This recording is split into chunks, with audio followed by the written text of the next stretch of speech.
Alors, mes amis, on s'est encore approché un peu plus de la rivière. Alors, il va bien falloir que je vous la présente. Elle s'appelle la rivière Waro.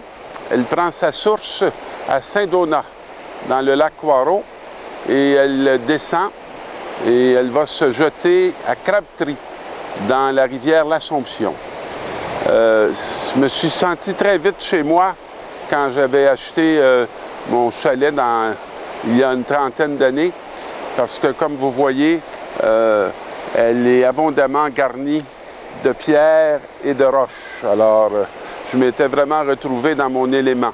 Hein?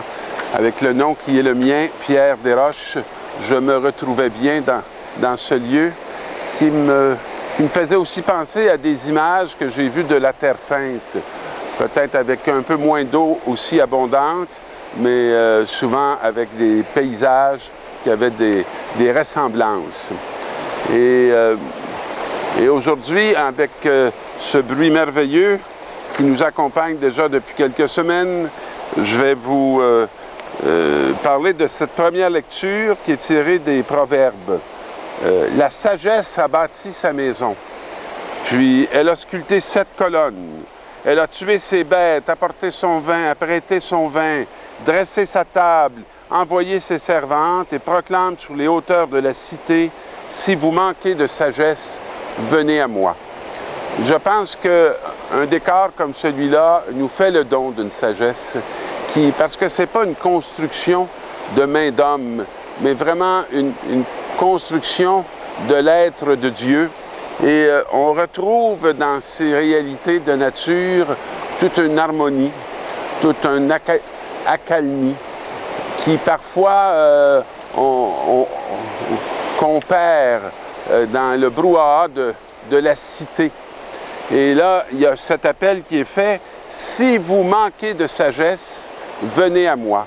C'est un lieu accessible à tous. On n'est pas obligé d'adhérer à une religion particulière. Il y a déjà un temple dans lequel le Seigneur nous a déposés, qui est le temple de la terre. Et à l'homme sans intelligence, venez manger mon pain et boire le vin que j'ai apprêté.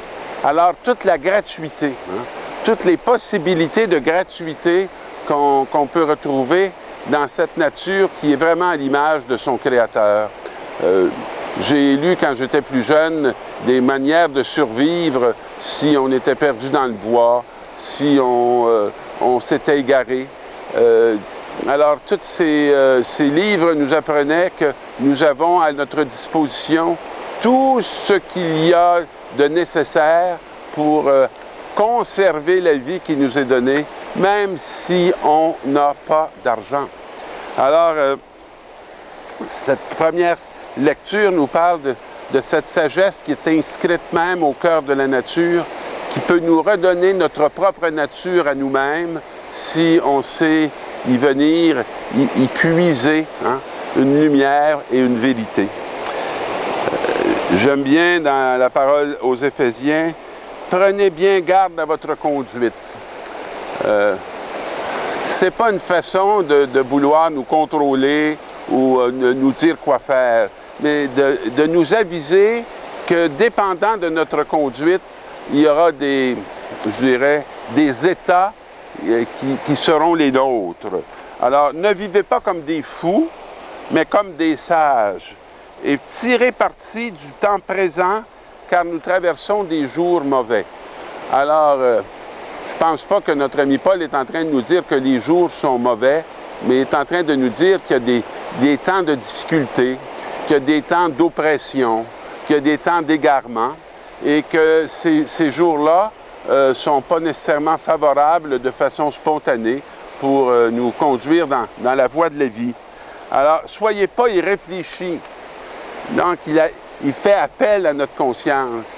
Il fait appel à notre capacité de prendre une distance par rapport à des propositions qui s'imposent, qui peuvent sembler très alléchantes, mais qui n'ont que comme, résultat, la mort, et la mort de l'être. Mais comprenez bien quelle est la volonté du Seigneur. Alors, il nous oriente tout de suite, non pas vers nos désirs les plus immédiats, mais vers le sens profond, qui est celle d'accomplir une volonté qui est de vie éternelle, que lorsqu'on l'accomplit, on n'échappe jamais à la vie. Hein? On s'en remplit abondamment. Et c'est ce qui suit. Ne vous enivrez pas, car le vin porte à la débauche. Il n'a pas dit de ne pas boire, il a dit de ne pas s'enivrer, de ne pas essayer de se remplir avec ce qui ne dure qu'un instant, mais laissez-vous remplir par l'Esprit Saint. Alors, je pense que c'est des appels qui est bon de laisser retentir chaque jour dans nos vies pour qu'on comprenne cette orientation. Alors, les psaumes, les hymnes et les libres louanges, chantez-le et célébrez le Seigneur de tout votre cœur, à tout moment et pour toutes choses. Rendez grâce au nom de Jésus-Christ. Hein? Cette capacité de dire merci, cette capacité d'être reconnaissant pour non pas ce que nous avons pas, mais pour ce que nous avons. Et dans l'Évangile, c'est Jésus qui dit « Moi, je suis le pain vivant qui est descendu du ciel. Si quelqu'un mange de ce pain, il vivra éternellement. Et le pain que je donnerai, c'est ma chair donnée pour la vie du monde. » Comment manger la chair du Fils de l'homme? La première image qui monte en moi présentement, c'est le père Maximilien Kolb, qui, dans le camp de concentration, voyant ce père de famille et la famille complètement déroutée, ou cet homme qui ne veut pas abandonner les siens, va offrir sa vie de se substituer à cet homme. C'est une très belle façon de manger la chair du Christ, parce que le Christ, sa chair, il l'a donnée pour nous. Et on est appelé à donner notre chair pour les autres, pour nos frères et pour nos sœurs. J'ai été abondamment, je pourrais dire, nourri de la chair de ma mère, qui n'a pas gardé son être pour elle, mais qui a vraiment mis toute sa vie au service de notre croissance, de notre devenir. Et on a été sa fierté, et il en était de même pour mon père.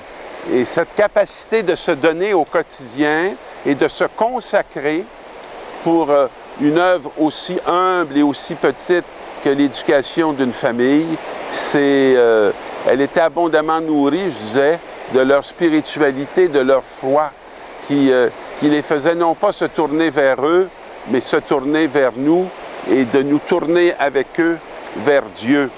Alors, si vous ne mangez pas la chair du Fils de l'homme, si vous ne buvez pas son sang, ce sang qui a été livré, hein, et qui a été livré pour la multitude, vous n'aurez pas la vie en vous.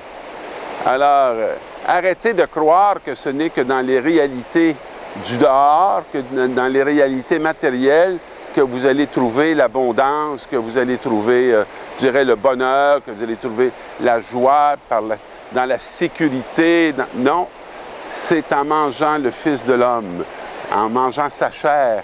Et sa chair, c'est aussi toute cette réalité qui nous environne, où on peut voir des gens atteints de toutes sortes de maladies, dans toutes sortes de situations. Il faut être nourri par les événements et les rencontres que Dieu met dans notre vie et sur notre chemin. Et c'est de cette façon que nous pourrons vraiment accomplir notre mission de chrétien, je dirais, qui est une mission d'appartenir à un Dieu de l'incarnation. Il n'est pas à l'extérieur de la chair, mais il est bien présent au cœur même de cette chair pour qu'elle puisse, je dirais, cheminer jusqu'à son devenir, qui est de devenir le corps du Christ. C'est ce que je nous souhaite, mes amis, et je vous souhaite une excellente semaine et qu'elle puisse vous nourrir et vous remplir pour que vous ayez cette joie qui est le grand désir de notre Père.